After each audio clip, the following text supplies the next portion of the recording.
I am pleased to welcome Michael Miller to On Point. Michael is a poet and a journalist. He is now working, in fact, we're in the LA Times at the moment, and he works for the LA Times and has worked for the Daily Pilot in the past, but he can tell you more about that. Well, thank you, Sandy. It's a pleasure to be on the show. I've worked for the LA Times organization now for almost 10 years. My main job is features editor of the Orange County papers.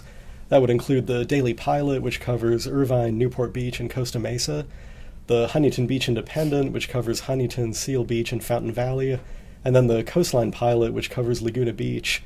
So I oversee all the art, theater, music, film, those kind of stories, and I also do some writing for the main LA Times as well. Fun. It is fun. On a good day, it is very, very fun. And on a bad day? It's still pretty fun. It's not bad. Okay, so Michael has written 2 books of poetry, and the last one published this last year in 2013. It's called The First Thing Mastered. All 2 of his books are published on Amazon. That's correct. So, hi. Hello. Have you always written poetry, even as a kid? I would say I have. I guess you could draw the line between poetry and song lyrics. I've always been a writer, and that really runs in my family. See, my mother was an English teacher. My dad was an art professor. My brother's a visual artist too, so all the literary genes went down to me. None of us can sing or dance. We're not performing artists by any means. But honestly, the first thing I really wrote very much was prose and comic books, if you could believe that. When my brother and I were little, we would sit at the table together and draw comic books. I would make up the heroes, my brother would make up the villains, and then they would go at each other. And I used to write little stories. I'd make up like my own myths, my own folk tales. And when I was maybe 10 or 11, I started actually writing and recording songs. I had an electronic keyboard in my bedroom. I had a boombox that had 2 different cassette consoles, which meant you could overdub your own harmonies. So I would do that too. I probably wrote and recorded about 3 dozen songs. And then when I was in high school, I started to really write poetry seriously on the page. And I've been doing that ever since. No more songs? No, if I ever think of one, I'll record it again. But I think my singing career was a lot better when my voice was higher. I think when it got deeper, I kind of lost that charm. That voice change just wrecks you. I know. When you're writing poetry, do you labor over every word, or does it go pretty fast? I try to make it go as fast as possible on the first draft. When I sit down to write for the first time, I never think in terms of line breaks. I never think this is going to be the first line, it's going to be X number of verses, anything like that. I try to just have it come out as quickly as possible, and then I might set it aside for a few days, look at it again, and then I'll see the parts that I want to keep and what I want to throw away. And so I would say it starts very fast, and then gradually it gets slower, until by the end I might be just... I think there was a famous line by Oscar Wilde, I spent 3 hours today putting a comma in and 4 hours taking it out, something like that. Yeah. When I get to the very final stages, it does kind of get that way. Are you sensitive? I know you have an editor. Are you sensitive to... Is the editor a criticizing editor or just a fixing editor, or how does that work? Well, it can be a little bit of both. With a book of poetry, it isn't so much you have this editor hovering over your shoulder and saying, you change that or else, or the book's not coming out. Typically, when a poet has a book, a manuscript in the works, it's the poet who will actually go out and find different editors. Like this book, The First Thing Mastered. Hold it up a little bit higher so you can actually see it. Well, a quick note about this book. This book came out last September from Tabot Bach. Tabot Bach is a terrific nonprofit press based in Orange County. And the owner of Tabot Bach, Mafanwi Kaiser, she was one of the editors for this book. Another one was Ricky Mandeville, who's a very prominent Orange County poet. Gail Newman, who's a member of California Poets in the Schools. Eric Morago, who's a good friend of mine. He's been a slam poetry champion in the past, and he does a lot of classroom visits, kind of bringing poetry to a younger generation. Irena Pradas, who teaches at Cal State Fullerton, she was one of the editors for the book. So pretty much, Susan Davis, I need to mention, she teaches creative writing at UCI, and she was very valuable too to have as an editor. So what I did basically, I made copies of the manuscript, I gave them to all of those different people, and then really, they read it from top to bottom, and they give you honest feedback. If they say, this is a great poem, they'll tell you.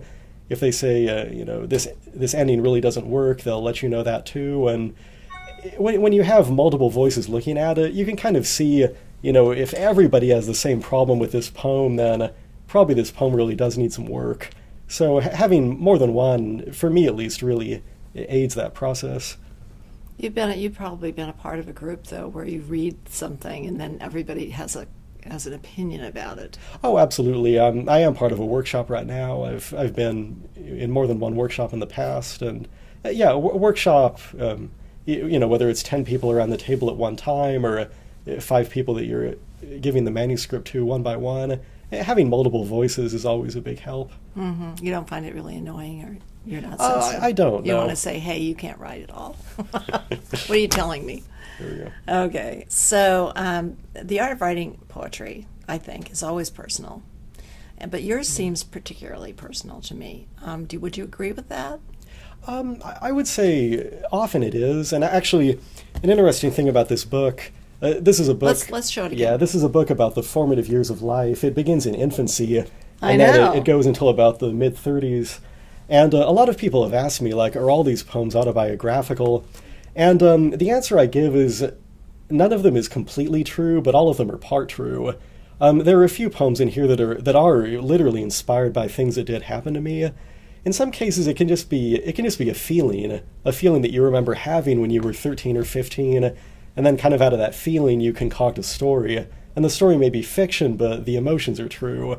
So in each of the poems in the book, I would say there's a pretty significant grain, if that's the word, kind of a seed that begins in nonfiction. And then when you get in the writing process, the poem just kind of takes its own way. In some cases, I'll start writing a poem intending to make it a completely true story. But then, I get a few lines into it and I think, well, wouldn't it make a better poem if the character did A instead of B?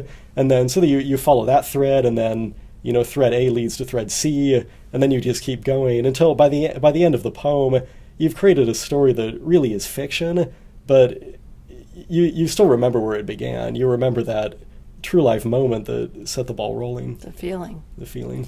I really liked your teenage, that period of time that you wrote about. I think I just thought that was. I thought everything was good. I guess I can say that. I think it was really. When I started to read it, and I read the baby one in the ceiling. Oh, the very first one, yes. And I was thinking, how's this going to go? But then as I continued on through, what is ostensibly at least part of your life, I thought it was really good. And I think more people should read poetry, don't you? Oh, I agree. So, is there a novel someplace? Oh, I'm sure there is. I think the difficulty is, for my day job, I sit at a computer 5 days a week writing prose, and so then when Saturday morning comes around, trying to drag myself out of bed, go to the computer again, and write more prose. I think maybe I have like a quota for how much of that I can do in a week. So poetry for me, it's far enough away from what I do during the day that I don't feel like it's just more of the same thing. Yeah, so. That's great. Would you read something for us? Absolutely. Okay, so my favorite so far, actually, I had several favorites, but this is one of them. It's called Professor, and it's on page 60. Absolutely. Professor. Her office hours after her 80th birthday move to a bench overlooking the shore. She goes without hello when the students hover by her. It is the bird's arrival that invites her grin, the buck teeth and gum scar she has given up concealing. The questions on the reading answered only with questions. The students cap their pens and watch the tide shatter, roll. I am giving myself back, she says. Her toes stretch to meet the water. This year she parted with the car, gave her late husband's things to the Goodwill, finally. If only one student shows, she calls a walk along the harbor. The conversation leaves Plato and moves on to sea levels, the moorings and safety signs that the water will cradle inch by inch. Does every triumph lead to this spot? This overcast beach with food for the gulls?